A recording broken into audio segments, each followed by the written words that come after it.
Sir கொஞ்சம் மரியாதை பேசுங்க. இவர் அமெரிக்காவில இருந்து வந்திருக்காரு. யாரு இவனா? ஆமாங்க. அமெரிக்காவில இருந்தா? ஆமாங்க. ஈரோடு பஸ் ஸ்டாண்ட்ல பஞ்சு மிட்டாய் வித்து விடுங்கய்யா. திருடுனானா? இந்த நாய்க்கு நான் என்னென்ன வேலையெல்லாம் செஞ்சிருக்கேன். என்னை அடிமையாக்கிட்டானே. இருங்க சார், நாங்க பாத்துக்கிறோம். சார் உங்க பொருளை சரியா இருக்கான்னு பாத்துங்க. Yeah, I will check it.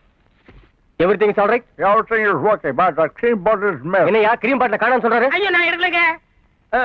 இதான்னு பாருங்க. Yeah, this is mine. இது எதுக்கு சாப்பிடுறதுங்க? This is used for ringworms. என்ன கூட சொறிறான்? அது சொரிக்கும் படைக்கும் போற மருந்து. Hey, what happened? What are you doing? ஐயோ வரமாட்டேங்குதே, நெஞ்செல்லாம் எரியுதே. வாய் ஸ்டேஷனுக்கு. சார் அந்த நாயை என்கிட்ட விட்டு போங்க. சும்மா இருங்க சார், நாளை கொண்டு உள்ள வச்சதான் திருந்துவான். சார் இவன் ஆயில் பூரா உள்ள வச்சிருந்தா கூட திருந்த மாட்டான் சார். என்கிட்ட விட்டு போங்க. எப்படி சார் முடியும்? அவர்தான் ஸ்ட்ராங்கா கம்ப்ளைண்ட் கொடுத்திருக்காருல. மிஸ்டர் கூடை, What? Please this man my house No, staying. I want this. No, punching. What is that?